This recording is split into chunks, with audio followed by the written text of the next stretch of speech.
ayyumadda lahu fi umrihi wa yubsata lahu fi atharihi falyasil rahimah. Barang siapa yang pengen umurnya dipanjangkan, artinya kalau madda ini panjangnya ada batasnya.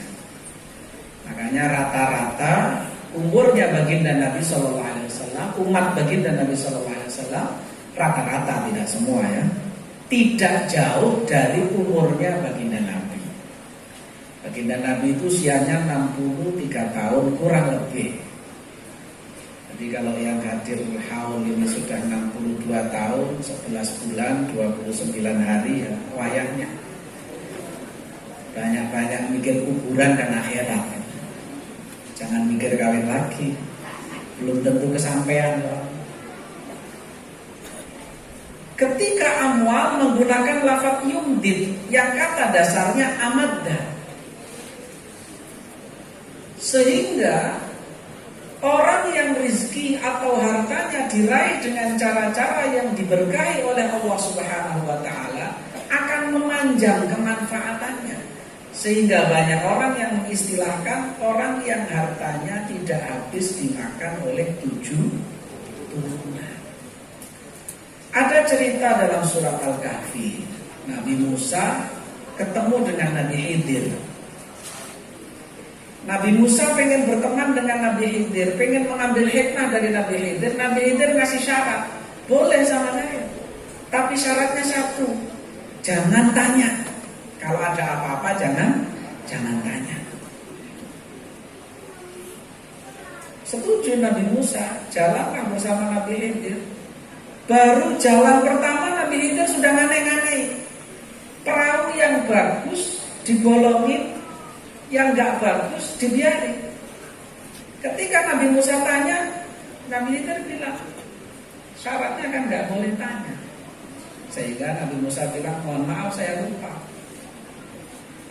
Ketemu bayi yang belum berdosa dimatiin sama Nabi Khidir. Nabi Musa kaget, kok belum punya dosa dimatiin. Nabi Musa ketika tanya dijawab oleh Nabi Khidir, kan syaratnya jangan tanya. Sampai yang ketiga, masuk ke kampung, ada tembok yang mau roboh, dibenerin. Bayi yang mestinya hidup dimatiin, perahu yang bagus dibolongin, tembok yang mau roboh malah dibenerin. Ketika Nabi Musa tanya, dibilang, kamu gak boleh tanya. Ketika sudah 3 kali, kemudian Nabi Khidir sebelum berpisah dengan Nabi Musa minta dijelaskan kenapa. Syahidnya adalah pada tembok yang mau roboh. Wa ammal jidaru fakana li ghulamaini yatimaini fil madinati wa kana tahtahu kanzul lahuma wa kana abuhuma shalihan.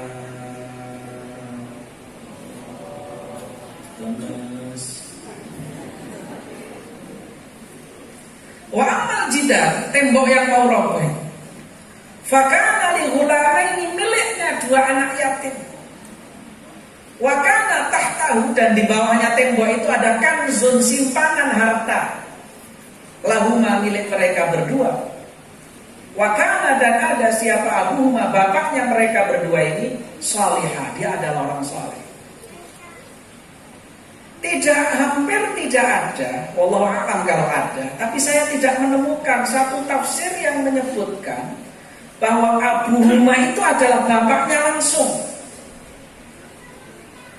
Yang saya tahu dan saya temukan adalah Al-Ab As-Sabi', bapak yang ke-7. Dalam riwayat yang lain Al-Ab At-Tasi', bapak yang ke-9 yang meninggalkan kanzun lahumai. Bapak ke-7 itu namanya apa? Bapak. Bapaknya lagi namanya Mbah. Bapaknya lagi namanya Buyut. Bapaknya lagi namanya Canggah.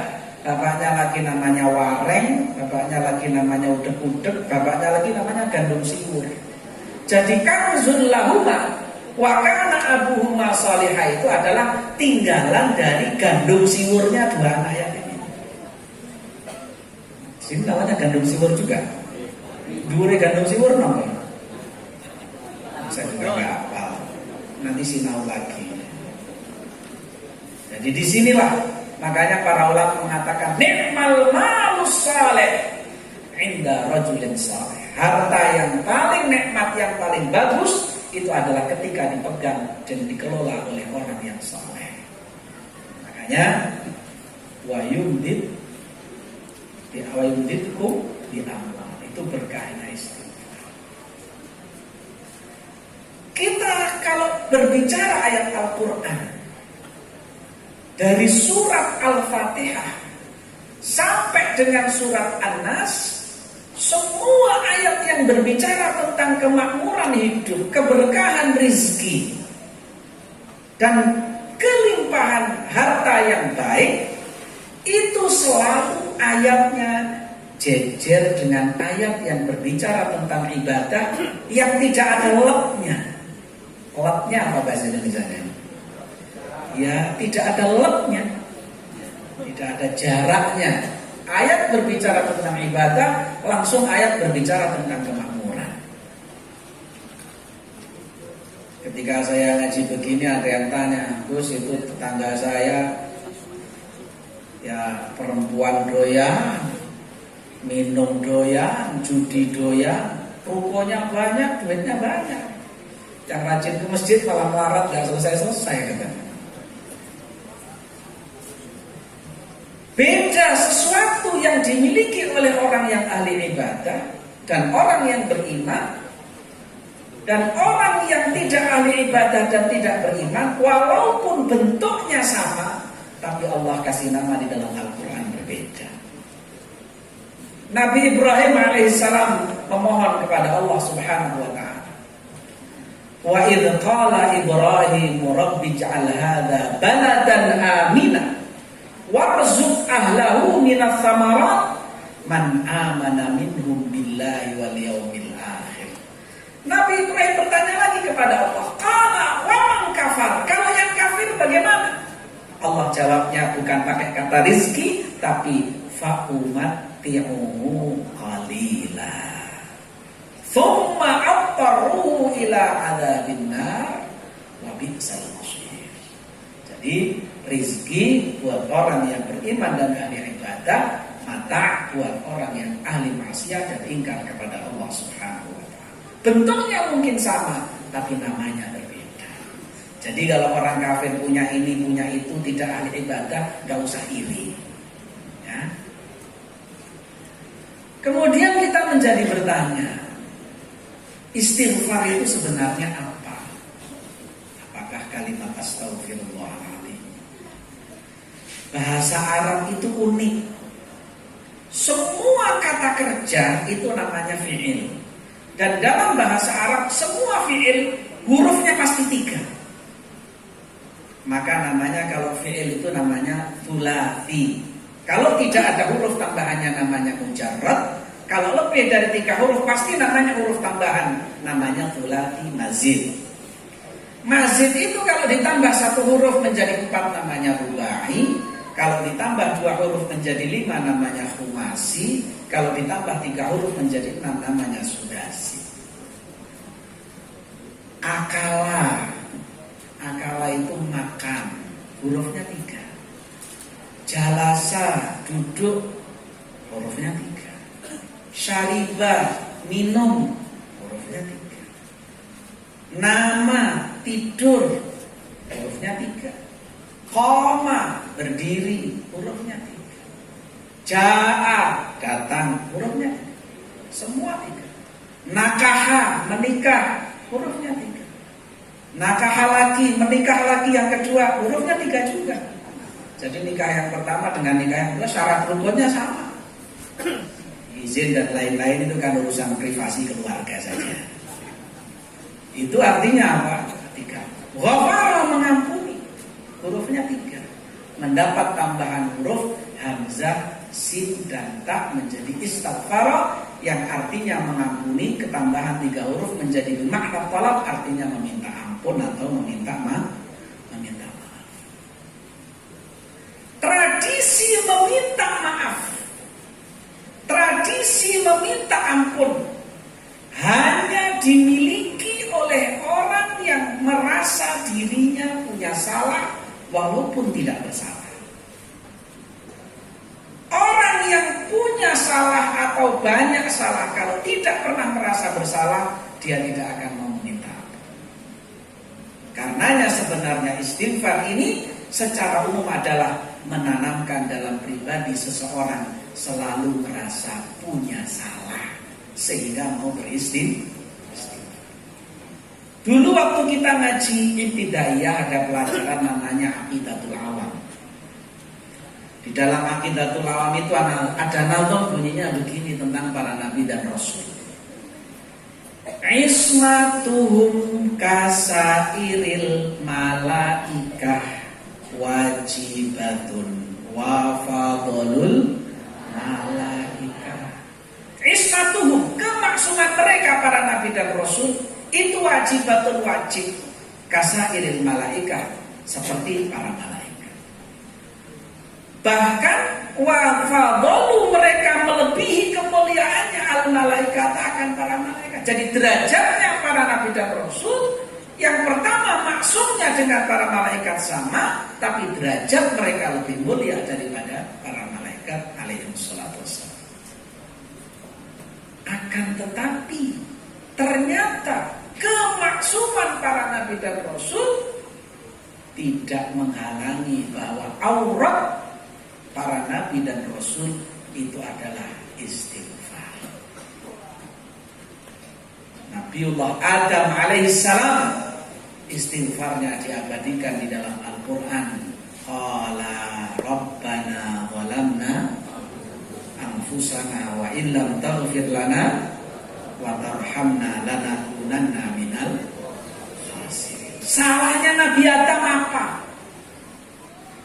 Kalau dikatakan Nabi Adam makan syajaratul khuldi itu haram, sebagian besar para ulama mengatakan itu tidak haram, bahkan tidak salah, karena syajaratul khuldi itu adalah wasilah. Nabi Adam diciptakan oleh Allah sebagai orang yang untuk bertanasul dan berketurunan, dan surga bukan tempatnya untuk berketurunan, maka harus pindah ke bumi. Syariat wasilahnya pindah ke bumi harus melalui syajaratul khuldi. Makanya Imam Qadhiyat mengatakan, "Lau kuntu Adam la akaltul khulda kullaha." Andaikan Adamnya saya, syajaratul khuldi itu saya makan semuanya. Enggak apa-apa. Tapi Nabi Adam beristighfar. Dalam riwayat disebutkan Nabi Adam baca istighfar itu sambil bersujud di atas batu, sambil menangis. Lama sujudnya itu 100 tahun, sehingga batunya itu lumutan. Kalau kita mampu sujudnya maksimal berapa lama? Ya maklumlah sudah turunan yang kesekian soalnya kan. Jadi semakin pendek. Saya sekarang 5 menit pol kan. Kalau ada yang mau 5 menit kan, 5 menit sudah bingung yang dibaca apa itu. Tasbih sudah, doa sudah, mentayat belum 5 menit wis entek. Sing diwaca apa sudah habis. Nah, itulah.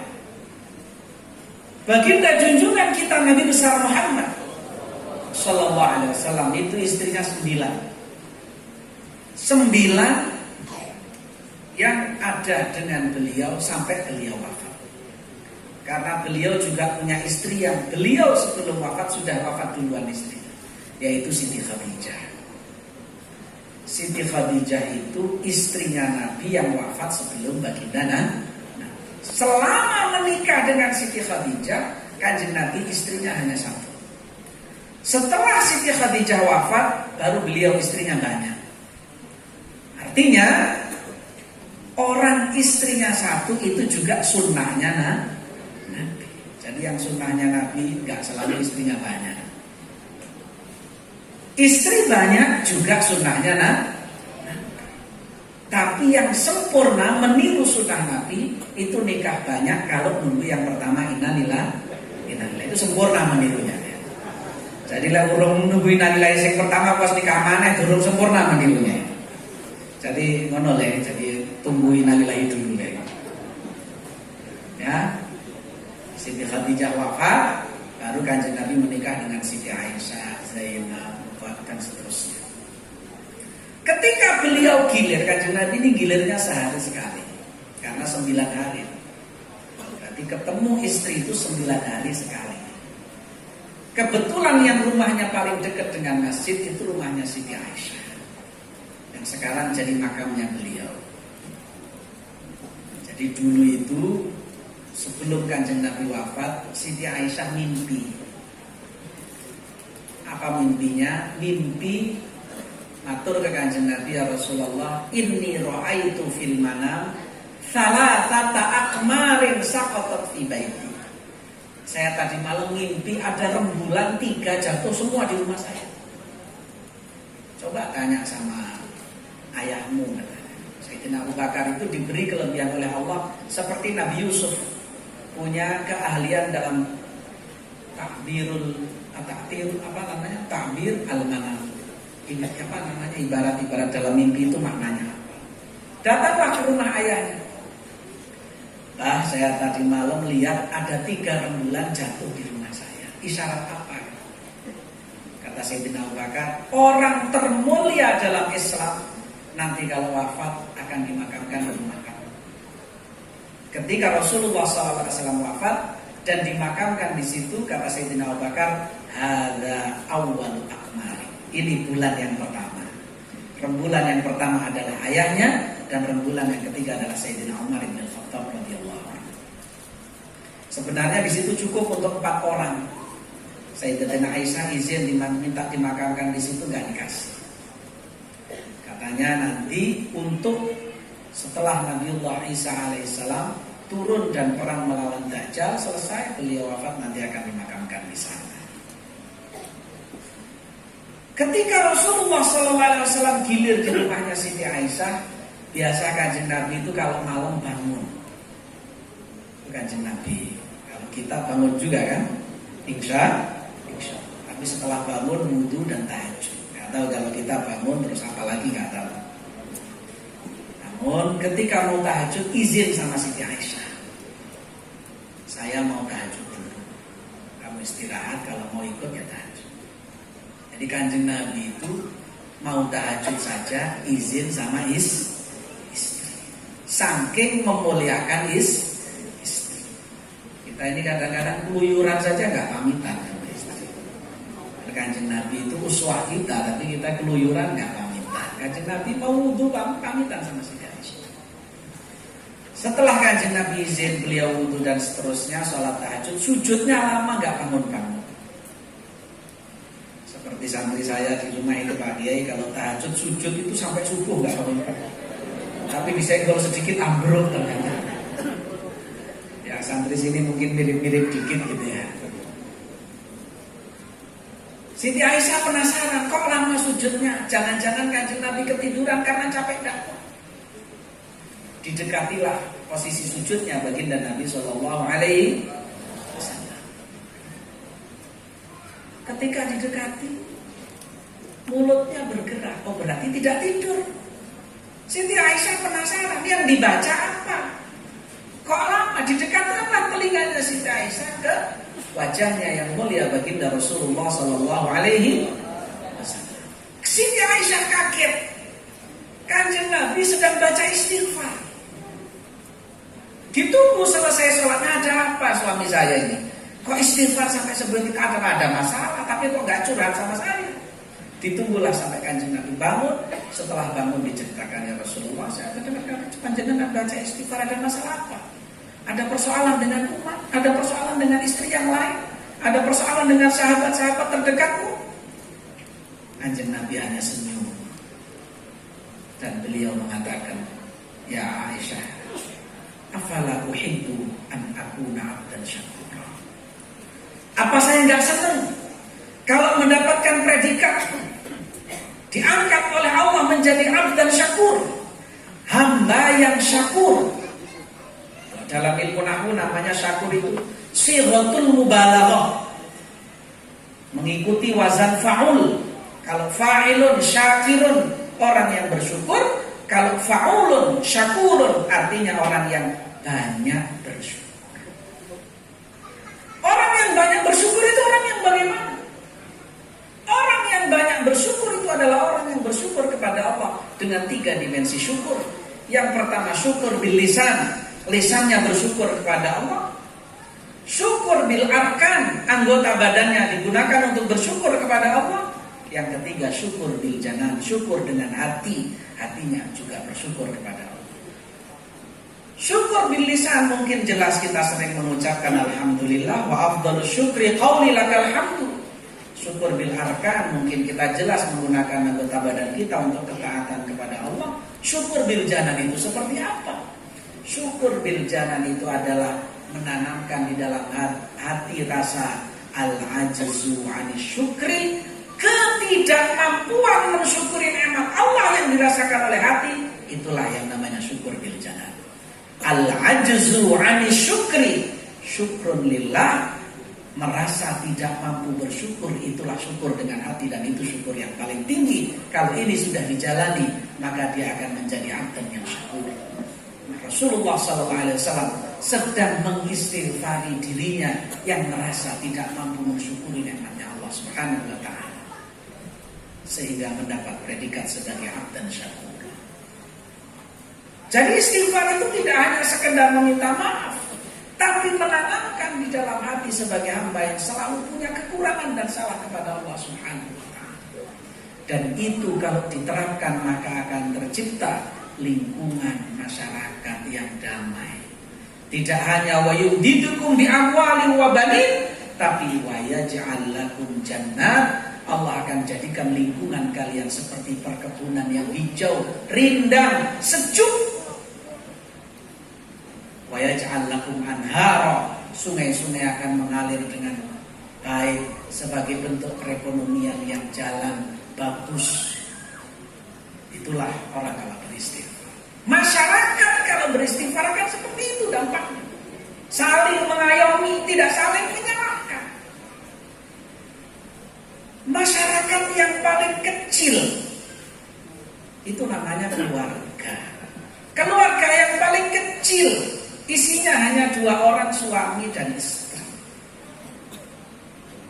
Lingkungan masyarakat yang paling kecil yang isinya hanya 2 orang, kalau masing-masing merasa benar, kira-kira dengan masing-masing merasa salah, indah mana cara berkeluarganya? Yang satu merasa benar suaminya, sampai yang bolak-balik nyeneni istrinya karena dia merasa benar. Istrinya jawab terus karena dia nggak pernah merasa salah. Akan terjadi percekcokan. Kalau ini yang terjadi ya minimal sehari piring 1, gelas 2 habis. Tapi kalau masing-masing merasa bersalah akan lebih indah. Kalau 2 orang saja merasa selalu benar, itu tercipta keributan di lingkungan keluarganya. Kita bisa bayangkan kalau bangsa kita ini yang isinya 250 juta orang semuanya merasa benar, akan menjadi apa bangsa kita kira-kira? Nah, inilah tradisi beristighfar itu adalah bagian daripada menanamkan dalam jiwa manusia untuk senantiasa merasa tidak paling benar, merasa punya salah. Makanya akhir zaman ini penting untuk nasihatnya Imam Umar bin Abdurrahman Al-Abbas. Karena akhir zaman seperti ini yang ada. Sekarang baru ribut medianya. Tetangga yang sudah paling merasa benar masing-masing sudah perang saling membunuh antara yang satu dengan yang lain. Kita tidak bisa bayangkan kalau di negeri kita itu yang terjadi. Mudah-mudahan Allah jaga kita dan bangsa kita. Yang istighfar. Yang kedua, pesan beliau adalah kafratus shalah ala Nabi Mukhtar. Banyak membaca sholawat kepada baginda Nabi Sallallahu Alaihi Wasallam. Ada nasihat yang menyebutkan a'maluna bainal qabuli wa raddiha illa salata ala Nabi Muhammadi adimis salata ala Nabi Muhammadi faqabuluha hatman biduni taraddudi. Amal kita, ya puasa kita, ya sholat kita, ya sedekah kita, ya ngaji kita, bainal qabuli wa raddiha, mungkin diterima, mungkin ditolak. Illa salata ala Nabi Muhammadi, kecuali bersalawat kepada baginda Nabi Sallallahu Alaihi Wasallam. Adimis salata ala Nabi Muhammadi, maka selalulah bersolawat kepada baginda Nabi Sallallahu Alaihi Wasallam. Faqabuluhu hatman, diterimanya pasti. Biduni taradudi, nggak ada ragu lagi. Bahkan para ulama mengatakan kalau kita punya guru itu ada dua macam. Ada namanya syaikhul ilmi, guru yang mengajarkan kita ilmu dari tidak ngerti menjadi ngerti. Ada namanya syaikhul fathi, guru yang membuka jalan futuh kita sehingga mengenal Allah, sehingga tertanam kemakrifatan. Yang kedua ini akhir zaman sudah susah mencarinya. Di mana seorang murabbi yang menghantarkan muridnya menuju usul ila ma'rifatillah, mengenal Allah Subhanahu wa taala. Para ulama mengatakan kasratus shalah 'ala Nabi sallallahu alaihi wasallam taqumu maqama syaikhin liman la syaikhalah. Banyak sholawat kepada baginda Nabi itu bisa menjadi penggantinya guru bagi orang yang sulit mencari guru di akhir zaman. Nah, ini bersolawat istimewa.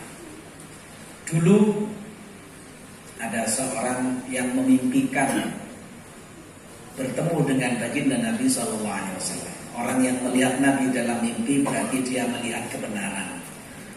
Man ra'ani fil manam faqad ra'al haq li'anna syaitan la yatamatsalu bi. Barang siapa yang melihat aku di dalam mimpi, dia telah melihat kebenaran karena tidak ada setan yang bisa menyerupai saya. Jadi kalau ada orang yang mimpi ketemu baginda Nabi, mudah-mudahan Allah kasih rezeki kita. Itu pasti benar. Kalau melihat ustadz di mimpi bisa jadi beneran, bisa jadi enggak. Melihat yang lain di mimpi bisa jadi beneran, bisa jadi enggak. Tapi kalau melihat Nabi dalam mimpi itu kepastian.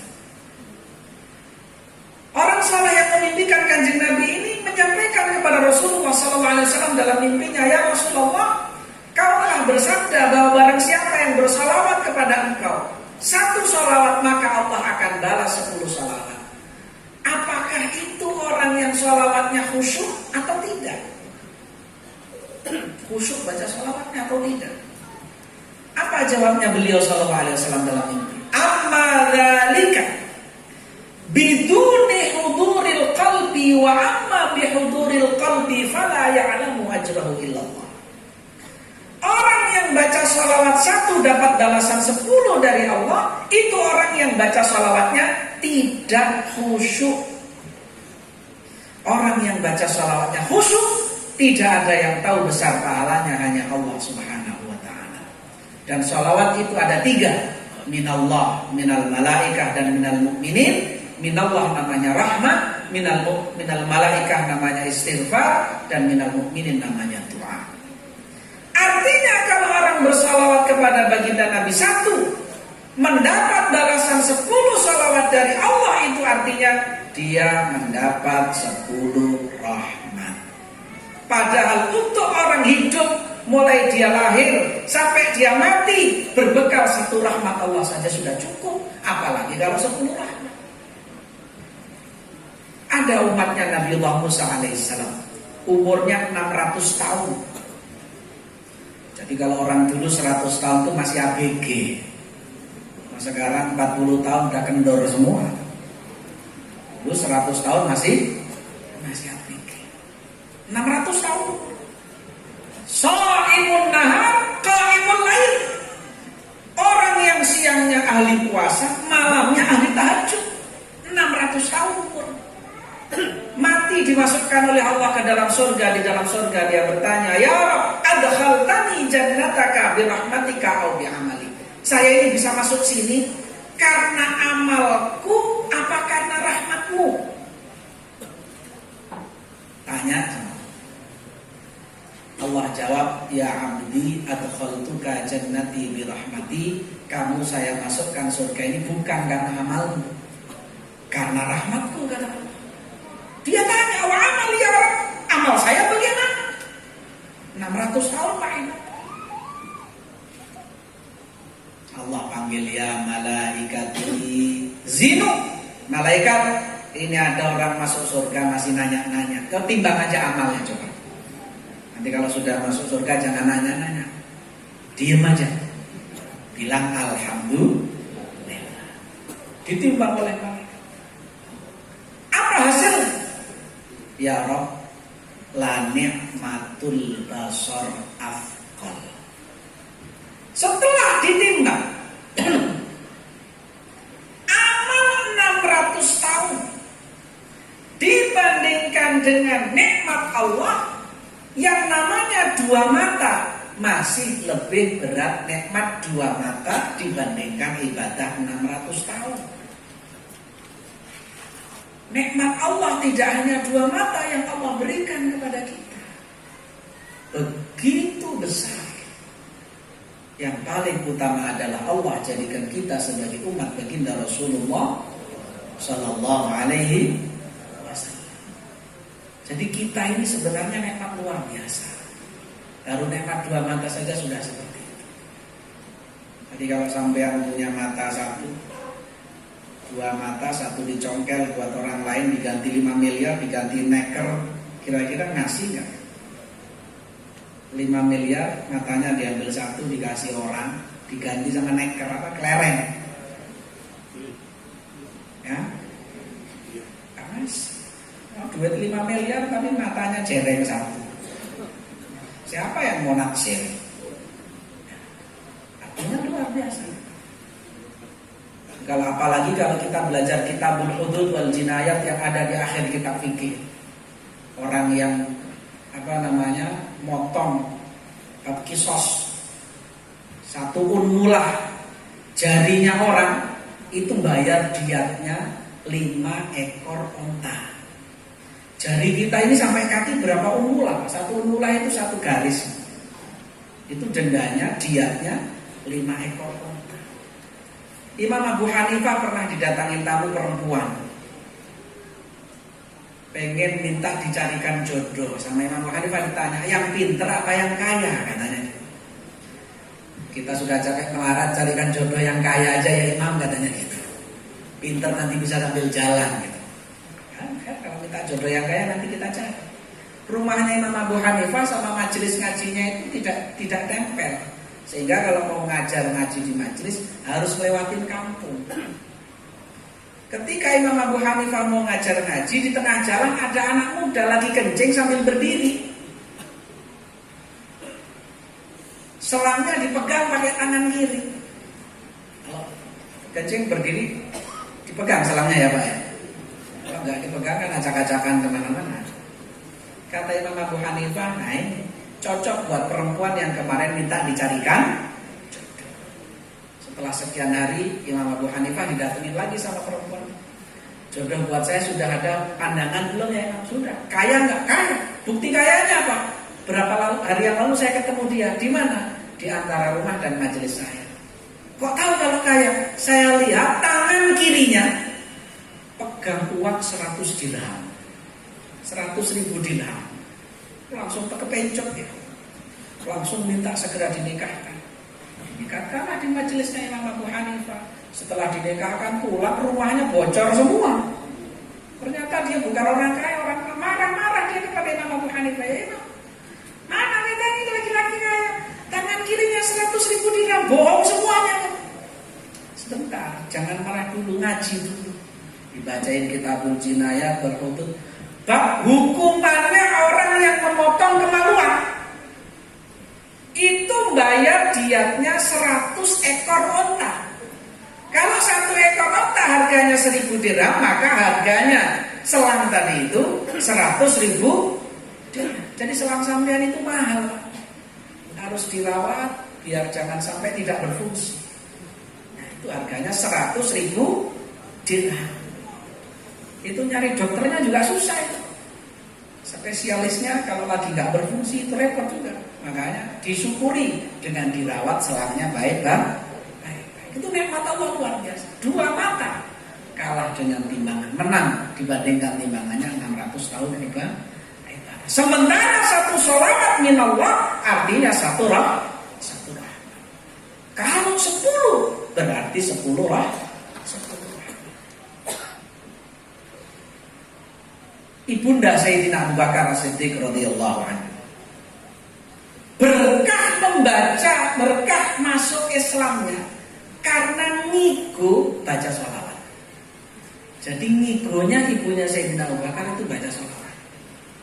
Suatu saat Sayyidina Abu Bakar As-Siddiq radhiyallahu anhu sudah jadi sahabat dekatnya Nabi, tapi ibunya belum beriman. Dan setiap namanya Kanjeng Nabi disebut, ibunya Sayyidina Abu Bakar ini selalu mencela Kanjeng Nabi.